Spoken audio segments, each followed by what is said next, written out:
I'm going to be talking about what I call the kingdom balance sheet.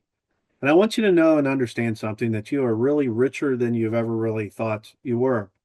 Most people are always worried about how much money they have in the bank. They don't have enough money to pay the bills, whatever the case is.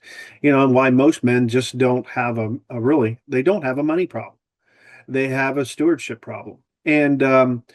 But I've been taking inventory of my own balance sheet. Okay. Here it is coming into August, and with basically the last third of the year, and so you start reflecting on where are you for the year and where do you want to be, and of course, we look at monetary things, we look at things that we have, but the Lord has been showing me something, and He's shown me a balance sheet that is not recognizable to most people. And matter of fact, when you go looking for it, it's very hard to see. We know what a balance sheet is for our businesses and for our life, and kind of making sure that assets versus liabilities and those type of things. But this is something much deeper. We're going to get into this episode in this here today. So I'll see you on the inside of this episode. All right, we're going to get into this episode. I'm Rick Kauffman. I'm your host with the 318 Brotherhood Podcast. Today's title is The Kingdom Balance Sheet. You're richer than you think. And I really want you to think about it this way: why most men don't have money problems in their life. They really have a stewardship problem. But this is a way to begin to put the stewardship problem into perspective through what I call the Kingdom Balance Sheet. I'm in the process of putting together a 25-page workbook that's going to go along and accompany this podcast, but also future podcasts and what we were talking about, what we're doing inside the Brotherhood. But really, what I've been thinking about for some time now has been God has been teaching me this for years, for decades, actually. And for most of my life, I've measured wealth by cash. How much is in the bank? What do I have? Cash on hand. When you go to the bank, and if you've got a business, you know exactly what I'm talking about. When you go to the bank to borrow money, they want to see your balance sheet. They want to see, where you sit. And if there wasn't money in the bank, I didn't think I was wealthy, because the banks actually placed the value of my business based on my balance sheet. But God kept showing me something completely different for these last several days. And actually, what I wrote about in my book, The Ascension of the Warrior. And it really goes into God's provision. The Ascension of the Warrior, I shared a story about how God showed up and basically blessed my wife and I with $25,000 and then another $35,000. So $60,000 in a period of 30 days. This was part of the kingdom balance sheet. It never was on my balance sheet because I didn't see it. And that is what I'm talking about here. The first lesson came through when I was selling my Suburban. The second came through when I sold walnut trees sitting on a property. Neither was a new provision. They were already there. God simply opened my eyes, and that really changed everything. And that's what I'm talking about here. Your kingdom balance sheet. The big question here is I want you to ask yourself, what if you're already far wealthier than you ever realized? Think about it. Not because you have more money, but because you never take an inventory of everything God has entrusted you to. The world's balance sheet says, and it measures cash, investments, debt, net worth. Nothing wrong is with that at all. But it is incomplete for a complete picture of your own diagnostic and assessment of your own balance sheet. God's balance sheet. God asks different questions.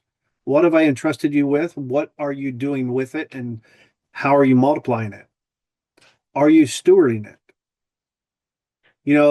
The 5 kingdom assets that I look at here, and I made a list of these.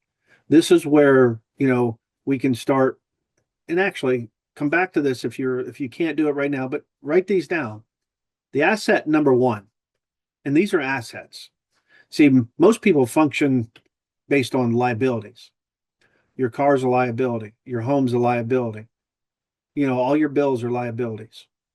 But if you can begin to position your liabilities or what you think might be a liability and see it as an asset, these are the kingdom assets. Your faith. That's your relationship with God. Asset number 2 is your story. Boy, I'll tell you what, every scar has a lesson. Every lesson can help someone else. Some stories become ministries and some become books. Some become businesses and all become testimonies. This is an asset. You've heard about building assets on recurring revenue, on something that pays you money while you sleep, something that brings in income when you're spending time with the family, when you're on vacation. People are looking for this type of, and it's right there, your story. This book is my story, but it's my story of what God did with me. This is an asset. It is not a liability. You have one too.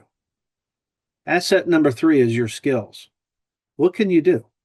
Leadership, sales, construction, writing, parenting, speaking. Make a list. Make a list of all the skills, the things that you know. Asset number 4, your relationships. Who has God placed around you?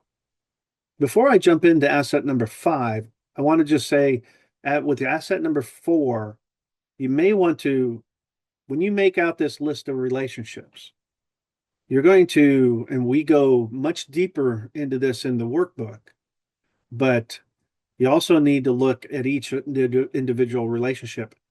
Are they pouring into you or are you pouring into them? Is there a benefit to it? Or are they taking from you? Because you can have relationships that are liabilities. Liabilities take away, they don't increase. That's key. Asset number 5, your opportunities, such as unused land, unused equipment, unused ideas. How many of those do you have sitting around? Unused time, could also be our unused gifts that we have, that we just have natural abilities that are things that God can use. Here's the thing. We got hidden assets. So I want you to ask a question. What are you overlooking? It's really becomes interactive in your life. You can begin to make a list of hidden assets, and this takes time. The other part is the kingdom balance sheet exercise is really everything God has entrusted to me, or maybe everything God has entrusted to you. Don't evaluate, just listen and just list it out. Write it down in your journal and keep going. Leave no stone unturned. This is an exercise worth having. The 3 questions, ask these over every single asset. God, why did you entrust this to me? How do I steward it? Who does this bless besides me? I know I'm not going to spend a lot of time with this, but I'm going to invite you into the 318 house in the Brotherhood. And we will be getting together inside the group, and we'll be talking about this on our Monday's calls. And in this week, actually, we have inside the Brotherhood, we have assignments, work that you can do in each one of our rooms, in our God room, our health room, and our relationship room, and our wealth room. Because maybe you're not waiting on God to send more. Maybe God is waiting on you to recognize what he's already sent you. We are pouring through our place here and we are finding assets like we've never thought before. I mean, I could spend a couple hours here talking about some of these things. My desk sitting here to my left is full of stuff. It's all an asset. And it's part of God's kingdom balance sheet. Every financial planner, and I used to work in financial services. When I would sit down with a family, I would want to know what they own. But here I am sitting here taking an assessment from a kingdom balance sheet. And it's a different question. What has God entrusted to me? Because sometimes what we own to some people, to the financial guy, there's no value to it. I want to thank you for spending some time with me today in this podcast, but at the same time, go down below, click the link. If you haven't done so, pick up my book, The Ascension of the Warrior. Also, there's a link present if you want to join the men's group. Um, we have we have a group of men. We are engaging in conversation, and you can also book a call with me to get your copy of the Kingdom Balance worksheet. And so, guys, this is an awesome exercise, and it will change your life. Look forward to talking to you. Look forward to next week's episode. 318, brother.